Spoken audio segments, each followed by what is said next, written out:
Hello everyone.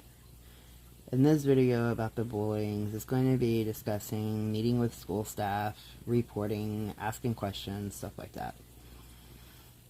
School staff spends a lot of time with their students and are often in a position to see how they interact with peers, notice patterns in behavior, and recognize classroom dynamics. Establishing a collaborative relationship with the staff at your child's school is an important step in advocating for your child. It is important to connect with those who have contact with your child at the start of the year so that you are comfortable communicating information and any concerns. Be sure to check in with them often. This can even be done through email. By establishing this relationship and building a partnership, you will be able to share not only your educational questions, but also talk through any concerns about social interactions that may involve bullying. In a situation in which you need to report the bullying, you may need to meet with various school members. This could include the principal, vice principal, school counselors, social workers, school police officers, and teachers. The best way for you to be an advocate for your child is to be well prepared for the meetings. To prepare for a meeting, be ready to state a problem clearly. Have ideas for a solution. Find and bring specific data to support your position. Try to listen to the ideas and solutions of others. Make a list of your priorities and concerns. Make a written list of your questions that you may have, and know who all will be at the meeting and what roles they have, as well as knowing the purpose or purposes of the meeting. Arrive early enough to sit where you feel most comfortable and effective. Establish rapport. Tell a short, interesting story about your child. Handshakes, small talk, and smiles can open up a meeting and bring it in on a positive note. Seek common ground. Start with things that team members agree on. Make sure that there is an agenda and that it includes your items. Find out how much time has been scheduled for this meeting. During the meeting, identify and focus on your goal. Hold yourself accountable. Show respect and expect it from others. Manage your emotions. Cool heads and warm hearts make the best decisions. Be specific and clear. Ask questions if unfamiliar terms are used. Use praise and say thanks whenever possible. Rephrase what you hear to ensure that you are understood correctly. End a meeting by summarizing the outcomes of the meeting to make sure you understood correctly and that it is clear who will do what and when. End a meeting on a positive note whenever possible. Even if you have disagreed, you may be able to say, "I think we understood each other's perspectives more clearly now." Listen. Communication is a two-way process that involves listening as well as speaking. Other people may have valuable information and insights that you need to hear. You may never hear that information or those insights if you do not listen. Listening gives you information or data to use. Your own thoughts and opinions are not enough. Listen to see if the speaker is expressing an opinion or if data is being presented. Whether you agree or not, try to understand clearly what others are saying. You may want to repeat what you have heard to make sure that you understood it correctly. Show that you are listening. Take notes on what you hear or invite a friend to do this for you. Allow the speaker to finish. Don't assume you know what the speaker will say. Listen intently to their position. You may hear some data or the real message while thinking of what you will say next. Ask questions. Ask what, who, when, where, and how questions. Be careful of why questions. Asking why to understand someone's reasoning can be helpful. Example: why hasn't my son been separated from the student bullying him? Asking why to find someone's motivation is not. Example, why haven't you separated my son and the student bullying him? Questioning motives usually lead to defensiveness, not problem solving. Oh, and my cat is being annoying at this moment. If a district policy or a rule is mentioned and you are not familiar with it, ask to see it in writing. Phrases that may help. Tell me more about whatever. Please explain. Would you please rephrase that so I can understand? How will I know this plan is working? What will the school propose to do about whatever? What do you suggest we do about it?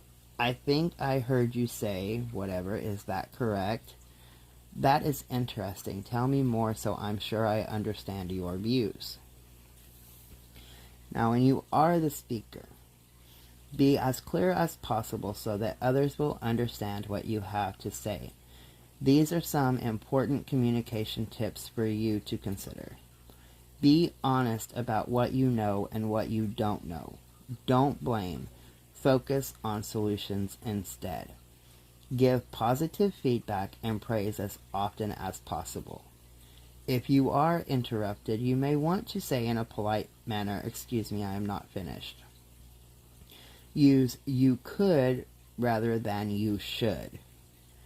Consider using humor, although it's not for everyone or for all situations. Humor can help build rapport and break down barriers. It can reduce stress and conflict, and when using humor, make it brief, spontaneous, and relevant. If you have a hard time saying what you mean, write your thoughts and ideas down and then read or pass them out at the meeting. Keep the emphasis on the child. Focus on what the child needs, not on what you may want. Realize that being heard is not necessarily the same as getting what you want. Paraphrase, restate what you think you heard someone else say, to make sure you understood clearly. Written communication. There are times when the most effective form of communication is a written form. Written communication methods can include phone log. In addition to the date and name of person you talked with, write down a summary of the conversation. Meeting follow-up notes and thank you letters. Formal letters should be sent to the person who has the authority to make a difference. Be brief, businesslike, and respectful. Focus on one or two issues. Set a deadline for reply. Keep a copy for yourself. And make a plan. This is an outline of a possible plan for working with your child's school to address bullying. Describe the problem clearly. Encourage input from all members of the team. Brainstorm without evaluating the ideas. Choose a solution by consensus, which all agrees. Develop a plan. Define who is responsible for an action and when it will be done. Put the plan in writing. Create a timeline and criteria to evaluate success, and then follow up. Okay, so now moving on to reporting and record keeping. When your child is a target of bullying, it is important to document the event and develop a record or history of what is happening to your child. This record is useful when talking with educators, law enforcement personnel, or other individuals who may need to assist you in intervening against bullying. As the most invested parties, you should do your best to keep track of events. In this way, emotions alone do not drive the discussion. Records can help you keep in concise, accurate timeline of events. You may think you will remember the details, but it is easier to use a written record when trying to recall the specifics of these events later on. The record can also help in determining if the bullying behavior has increased or decreased in frequency or duration. The records should be factual and based on actual events. Do not add opinions or emotional statements. Content should include written information about the bullying incidents, date of the event, people involved, child's account of the event. Also include all communications with professionals such as teachers, administrators, physicians, law enforcement, etc. Date of those communications, discussion, summary of the event, responses of the professionals, action taken, reports filed by the school in accordance with the school district policy or state law. You may also include photos taken of your child after a bullying incident to document any physical evidence, healthcare records that indicate evidence of bullying, a written copy of statements made, printed screenshots of any bullying online, or a tape recording of your child talking about the bullying.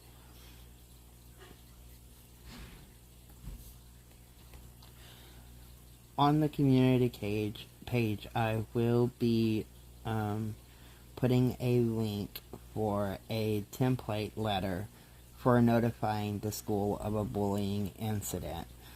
I mean, obviously you can change it up a little bit, or, however you see fit in order to submit it. But it is there, and it is printable, and you can just kind of fill in the blanks. Just kind of fill in the blanks and, rewrite it or whatever, retype it up. But it's there, and it's got a couple of different ones. One for a student with the IEP notifying school about bullying, student with a 504 plan notifying the school about bullying, and just notifying the school about bullying in general. So all three of those are on the link that I am posting. Now to cover just a little bit about the developing a plan. For many parents, finding out that their child is being bullied can be a frightening, confusing experience. You can feel angry, hurt, scared, or guilty. I have said that through so far all the videos that I have made about bullying, and I will probably continue to say it through the rest. Because you can print off the parent action plan that is on the community page, and